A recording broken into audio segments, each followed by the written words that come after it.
Thank you. Thank you very much, ladies and gentlemen. Asanteni sana. Ladies and gentlemen, thank you very much for finding time. I want to welcome the membership of the fourth estate, our press teams. Karibuni sana katika makao haya ya naibu wa rais wa Jamhuri ya Kenya. And by way of beginning, we have concluded the parliamentary group meeting for the Hustler Nation movement that encompasses members of parliament from different political parties that have now converged as members of one parliamentary group meeting. We have discussed a myriad of issues.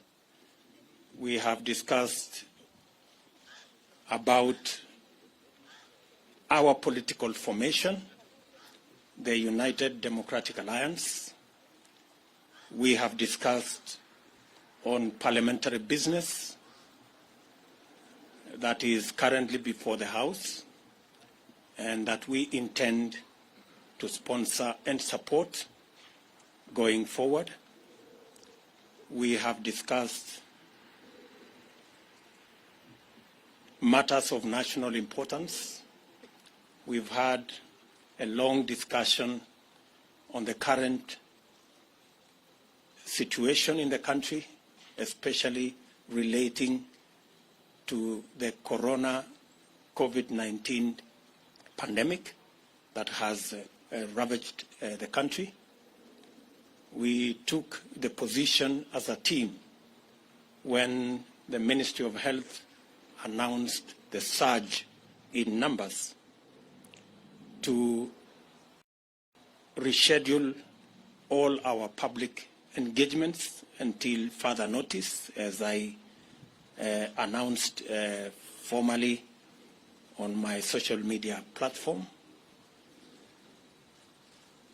We've had also an in-depth discussion on matters to do with what we believe should be the current engagement on managing the COVID-19 pandemic, especially with reference to vaccination. And we are going to make a statement about that. We also appreciate this political situation in the country. And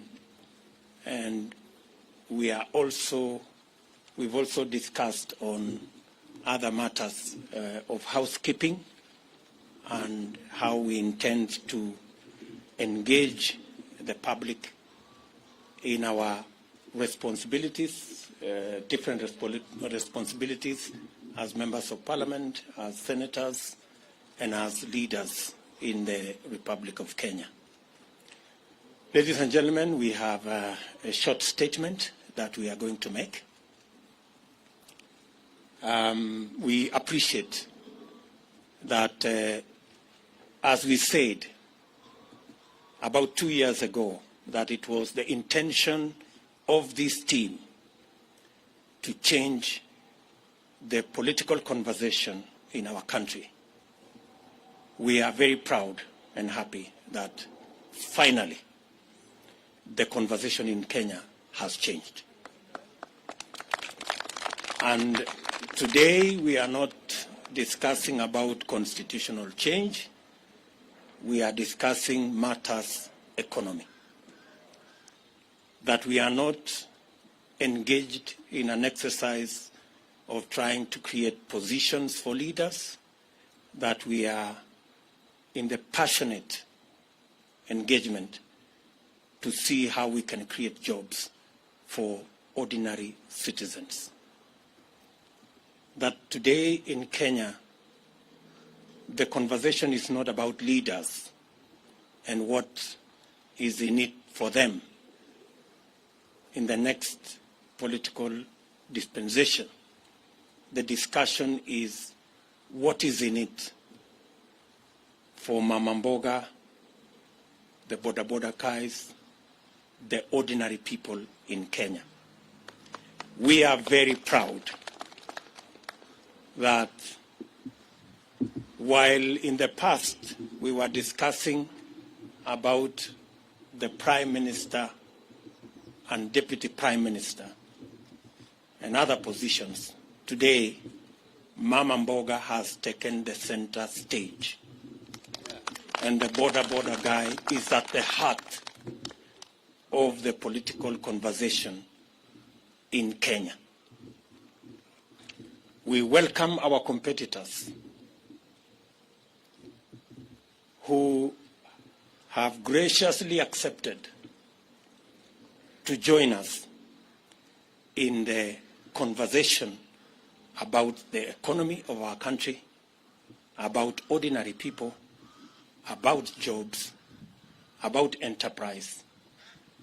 We want to tell them we are ready and we want to engage in that conversation that is going to bury forever the politics of ethnicity, the politics of division and hate, and is going to elevate our political competition to the realm of issues that would make a difference in the lives of the people of Kenya.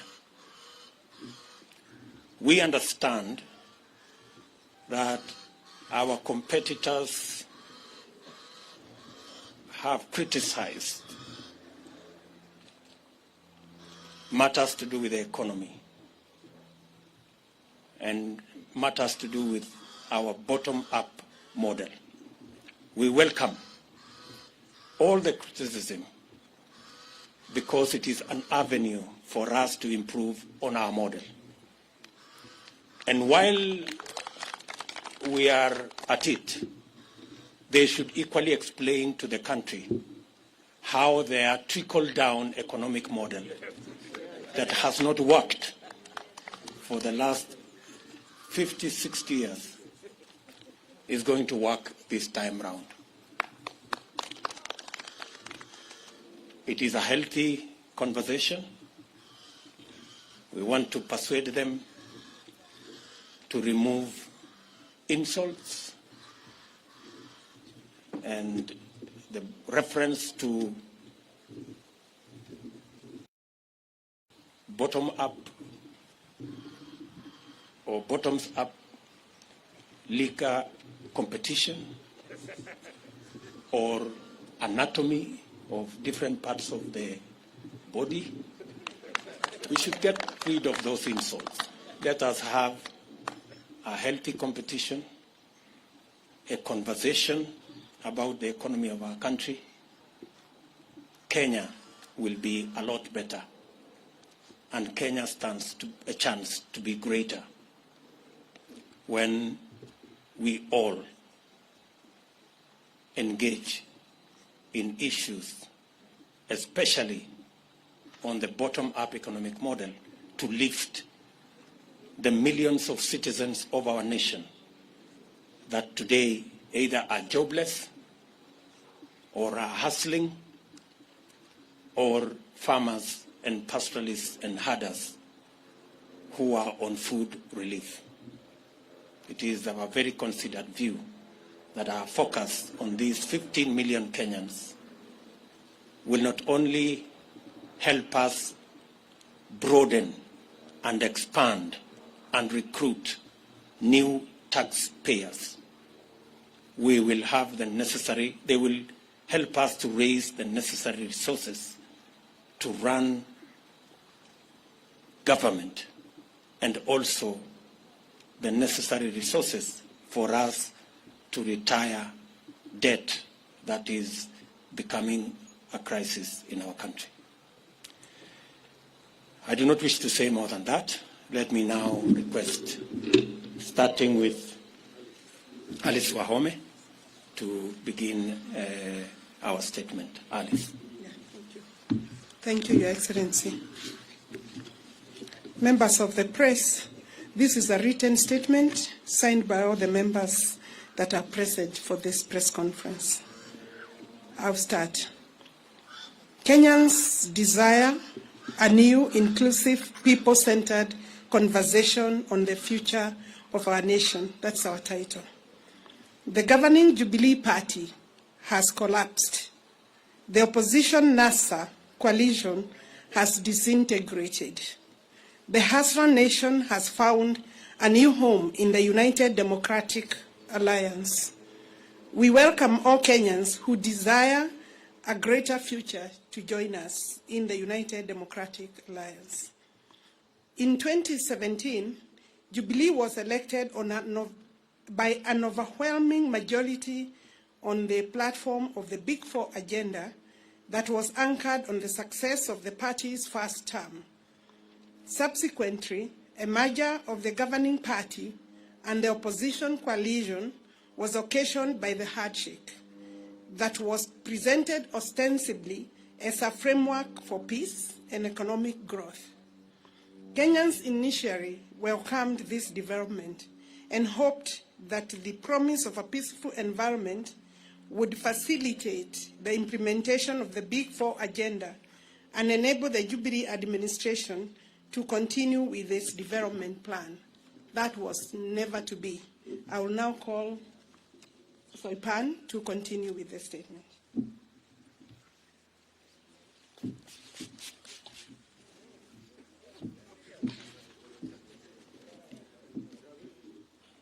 Sadly, this framework degenerated into an unnecessary, arbitrary, selfish, and unconstitutional attempt at changing the Constitution that occasioned unlawful and unbudgeted expenditure of billions of shillings of public resources that are to date unaccounted for and are a subject of the Auditor General's inquiry.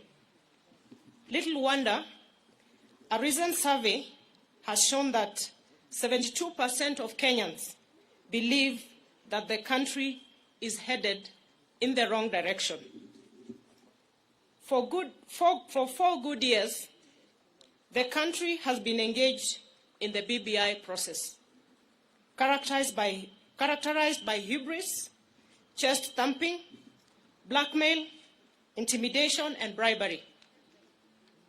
In this process, party parliamentary committee leadership and members who were perceived to be disagreeable to this scheme became victims of a vicious purge and expulsion. Besides, the criminal justice system, Kenya Revenue Authority, and other state agencies were mobilized and weaponized to intimidate, blackmail, victimize, and persecute leaders, business people, and ordinary Kenyans perceived to be opposed to this unconstitutional order, BBI, and its anti-people recommendations. This provided a leeway for the attempted vandalism of the Constitution of our country. Fortunately, the judiciary made a very profound decision affirming the supremacy of the people, their Constitution, and independent institutions. Honorable Cecily Mbarire.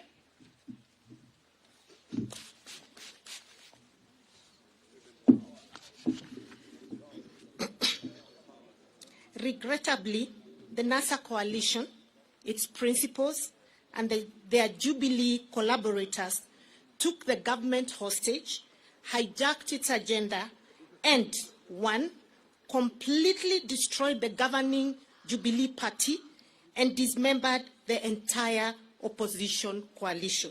2, emasculated Parliament, undermined the rule of law, threatened the independence of the judiciary, and emboldened impunity. 3, sabotaged job creation, universal health coverage, food security and manufacturing, thus cutting the entire Big Four plan.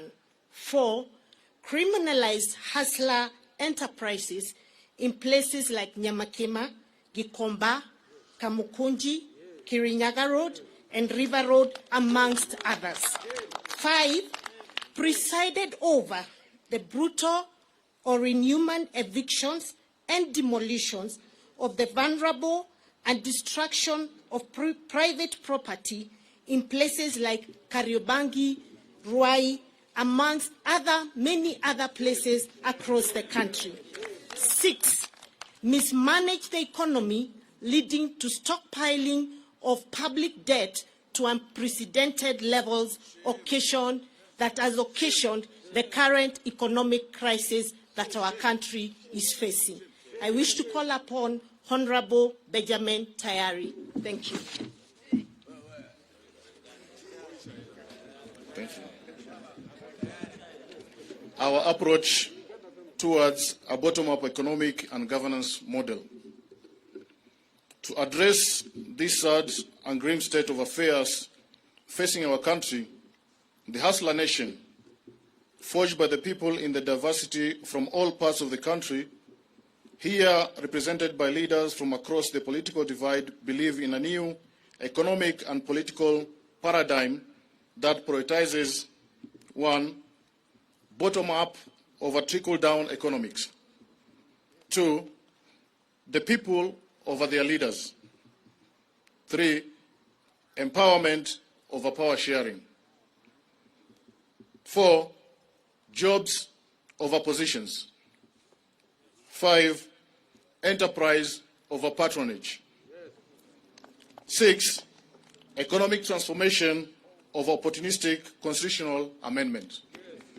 I hereby call Honorable Mabonga to continue.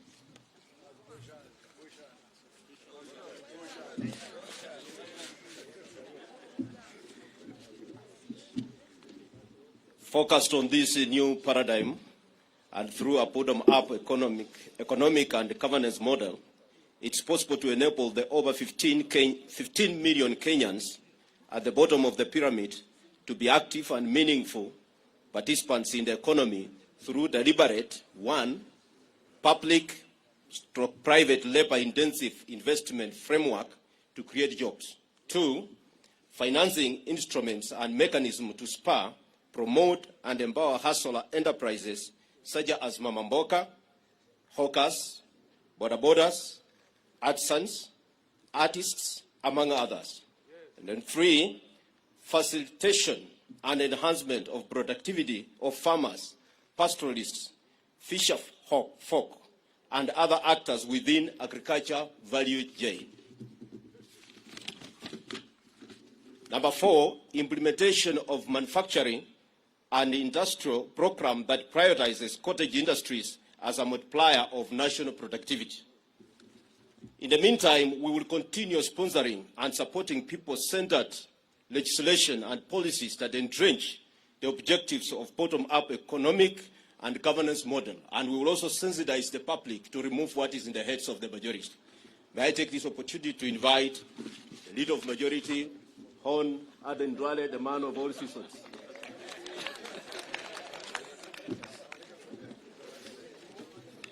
Thank you, Member for Bumula.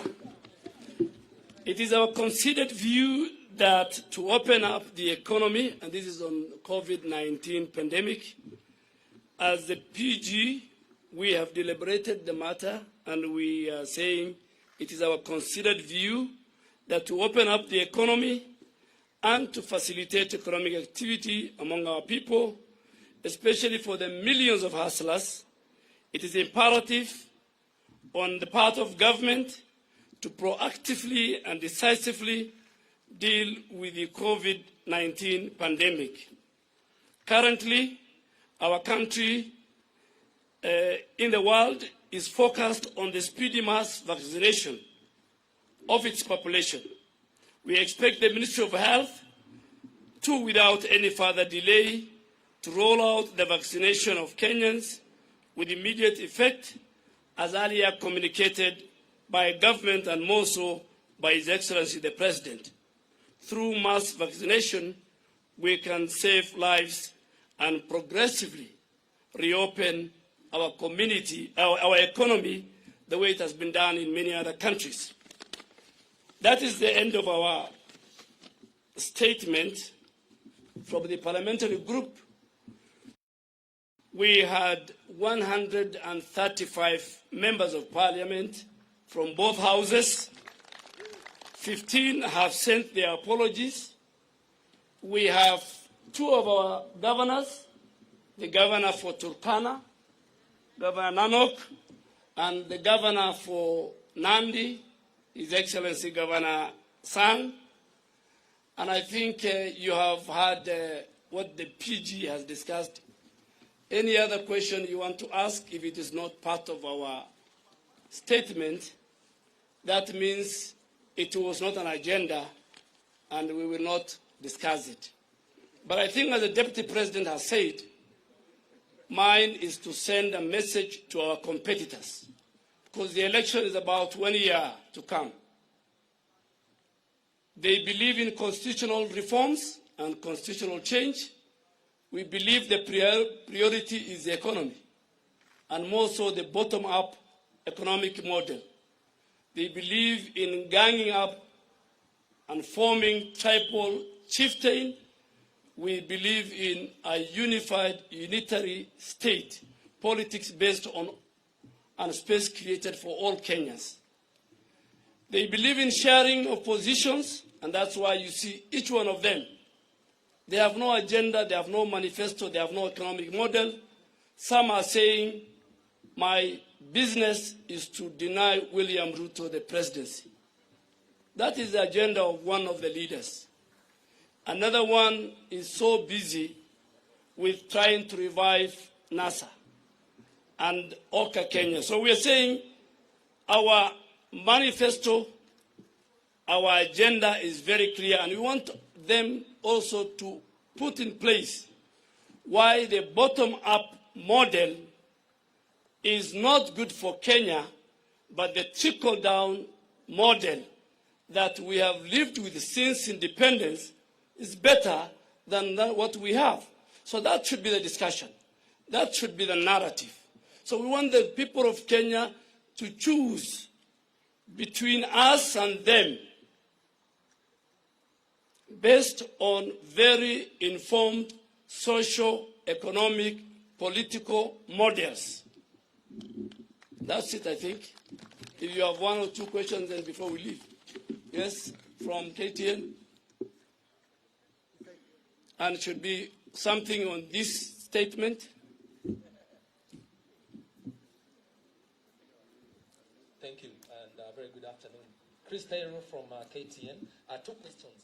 One, from your statement, you seem to be people who are not happy with the Jubilee Party that most of you members of parliament have voted in. And to an extent of the juniors going ahead, even frustrating the second person in command in the country. Then one would ask, why not call it a day and you all resign, and I can see you have a formidable team, and go to the ground and look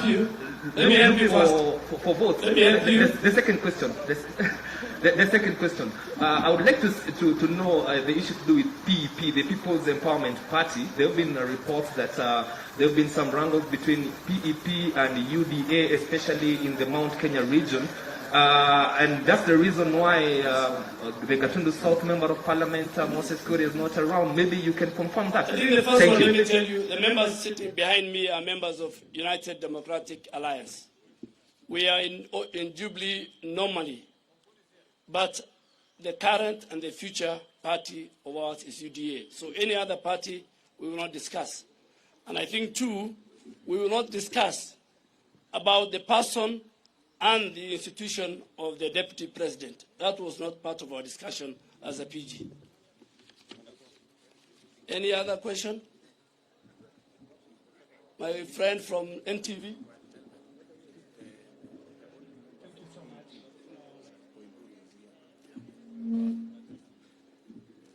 Thank you so much.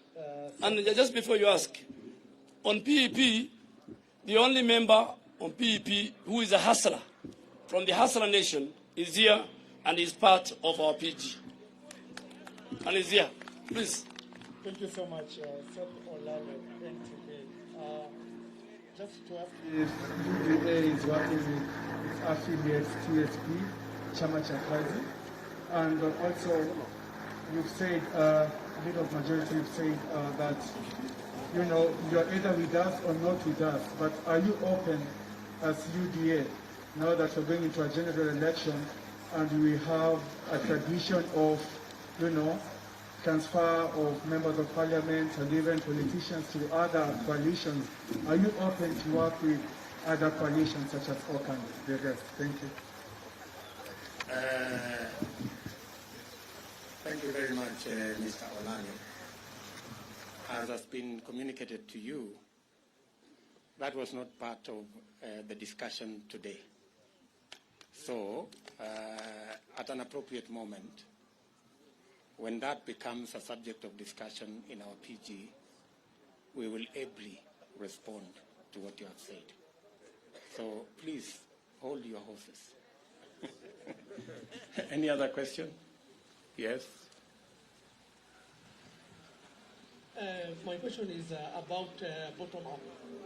Can you be able to, emphasize? We know the numbers of the youth in this country, they have no job. Can you be able to emphasize how are you going to improve that economically? Yeah, good question. Good question there. If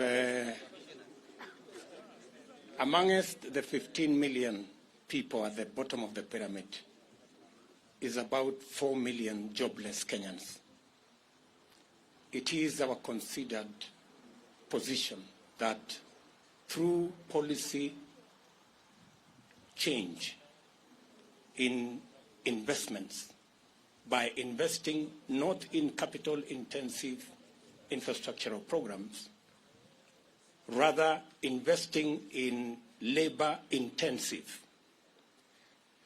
infrastructural programs, for example, housing, cottage industry, agro-processing, value addition, informal manufacturing, we can create millions of jobs. I know the question many people ask, where are you going to find the money? Let me tell you, we didn't have to look for additional money for us to do the 10,000 kilometers of roads we have done. We changed the model